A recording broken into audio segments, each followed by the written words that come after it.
Welcome to this webinar, which provides an introduction and insights into the themes of equality, diversity and inclusion.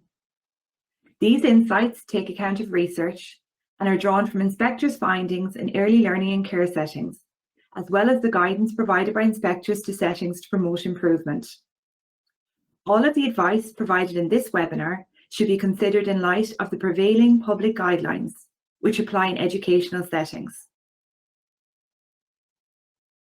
This introductory webinar explores equality, diversity and inclusion and considers how adults can support and nurture young children to develop a positive sense of identity and belonging. Let's take a moment to consider what is meant by equality, diversity and inclusion. ASHTR, the Early Childhood Curriculum Framework, tells us that nurturing equality and diversity is important in early childhood.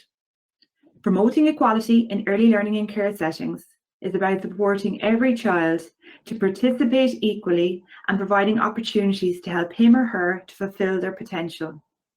Diversity is about welcoming and valuing individual and group differences into our settings and understanding and celebrating difference as part of life. Inspectors note that in high-quality settings, respectful exchanges between practitioners and parents and practitioners and children reflect the nurturing and affirming ethos of the setting. In addition, by celebrating family backgrounds, practitioners can ensure that there is equity of opportunity for all children, irrespective of their gender, religion, culture, ability, age, ethnicity, or family background. No child is left behind. SHIELTA, the National Quality Framework for Early Childhood Education, advocates the significant role of adults to promote children's sense of identity and belonging. It identifies the need for a setting to promote a positive understanding and regard for the identity and rights of others. Inspectors affirm the many opportunities that practitioners in highly effective settings facilitate to acknowledge and celebrate children's individuality and cultural backgrounds. In these settings, inspectors note that there is a strong culture of respect where children, their families and staff feel valued. Such settings create defined policies, procedures and practices that empower every child and adult to develop a confident self and group identity.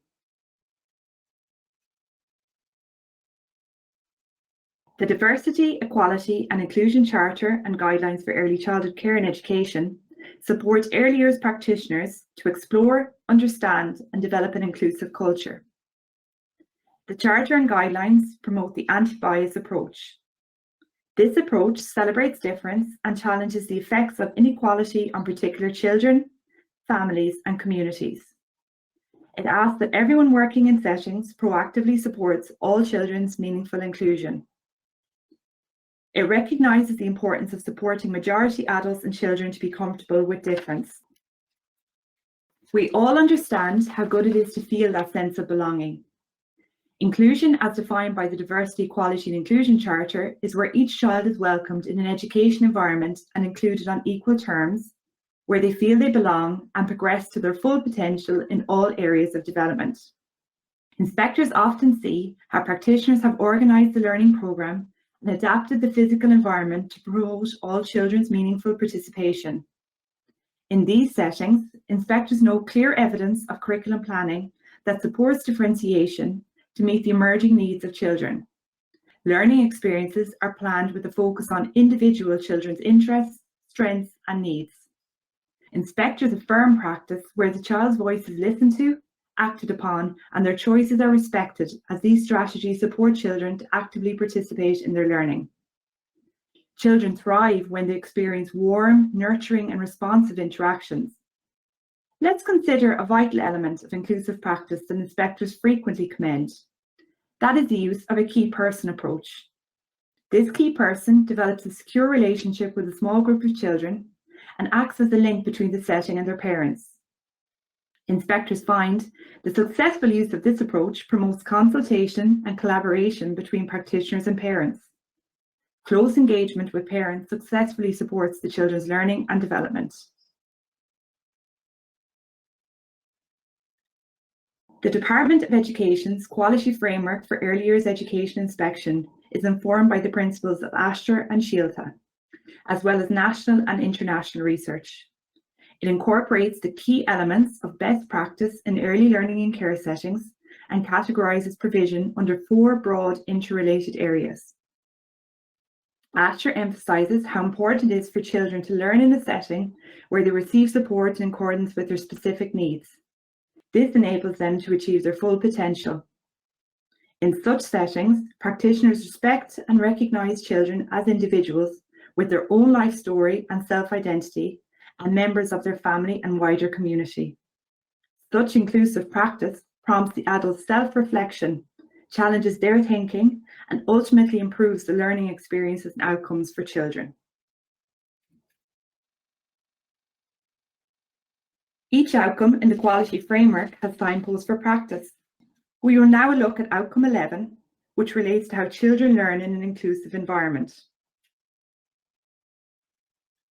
Elements of equality, diversity, and inclusion feature in many of the outcomes and signposts. Inspectors do not expect to observe all signposts during their visits. We regularly see practitioners using the signposts as prompts to further develop their practice or to affirm strengths in provision, whilst also identifying areas in need of improvement which they can work towards achieving.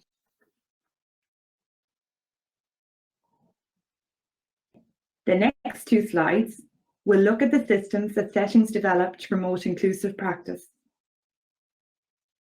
Inspectors find that high-quality settings develop policies and procedures to underpin provision and practitioners' professional practice. In these settings, clearly documented policies guide practitioners to adhere to an ethical code of practice that promotes equality and respects difference. Inspectors know policies such as curriculum planning, positive interactions, anti-bias, and equal opportunities, which are effectively shared with parents. Regular consultation between practitioners, parents, and children inform policy review and development processes. For example, a policy created around diversity will encourage the celebration of the rich heritage and family backgrounds of all children and staff. Inspectors often advise practitioners to engage in a process of regular review and reflection, either at individual or at team level. This helps practitioners to affirm good practice, identify areas for development, and outline action plans for improvement. In settings with very high quality provision, staff engage in critical reflection of their own attitudes and personal values to foster equality, diversity, and inclusion. Inspectors often commend the inclusion of children and their parents as active partners as the learning programme is reviewed and developed. When parents and children are consulted about festivals such as Christmas and Halloween, this can result in more respectful and inclusive celebrations that reflect the diversity in family backgrounds and culture. Inspectors also regularly highlight the commitment of practitioners to continuing professional development in the area of equality, diversity, and inclusion. You may be aware of some of the following programmes shown on the screen.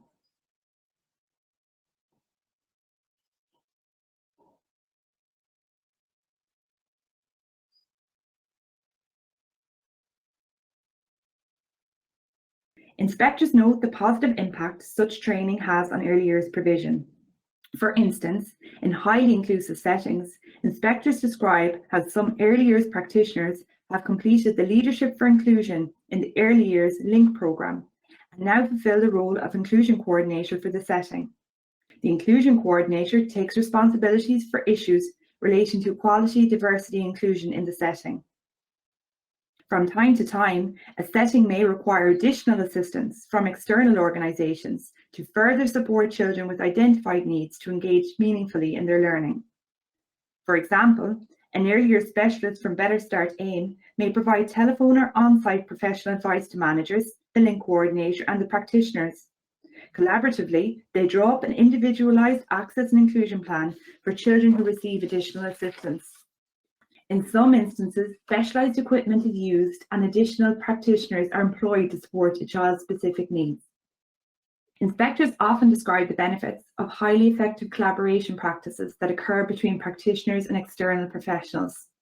These practices help practitioners to progress specific goals towards supporting a particular child's learning and development. Inspectors often see that practitioners facilitate whole group activities that incorporate recommended exercises for a specific child, such as the development of large motor skills. Such exercise will be beneficial for all children, but particularly for the child with identified needs. As you are aware, children may attend external professionals and specialised organisations to support their individual needs. For example, a child might require support with sensory processing or help with their emotional regulation. In high quality settings, professionals from these organisations work collaboratively with the practitioners to foster the child's meaningful participation in the programme.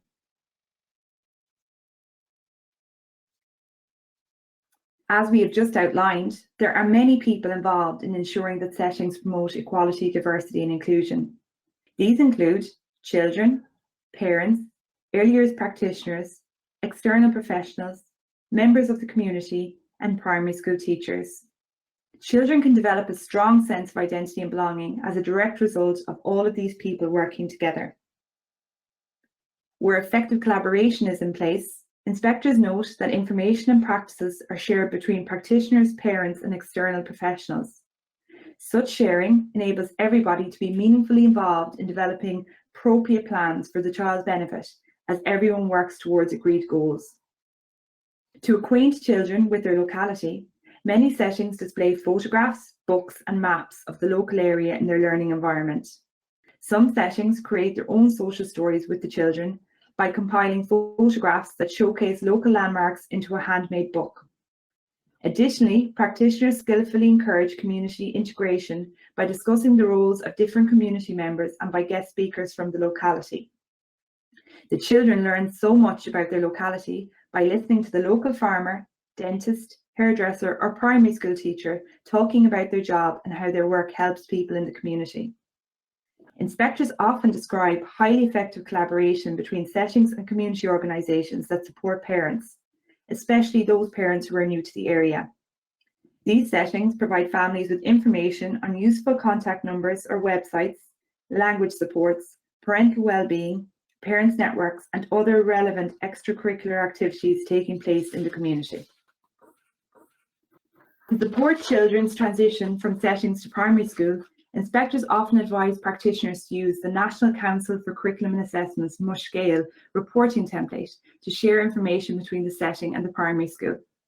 In addition, the Access and Inclusion Plan from AIM, where applicable, informs the primary teachers about children's progress with regards to specific learning goals.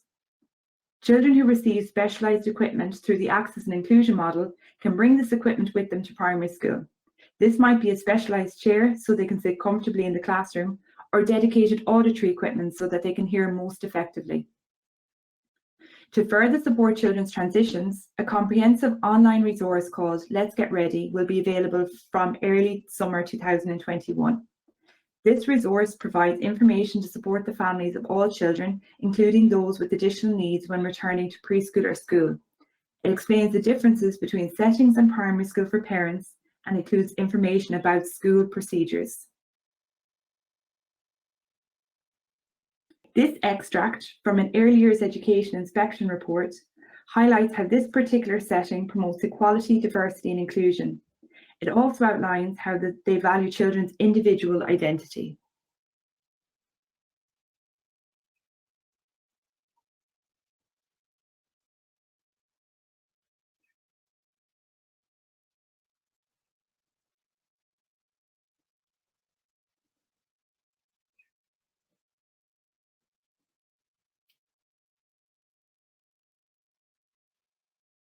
Here's a list of further information and resources which may support you.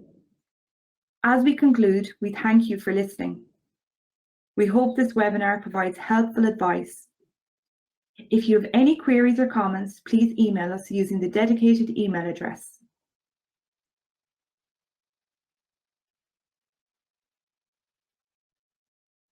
We sincerely thank the following primary schools and early learning and care setting for sharing photographs with us.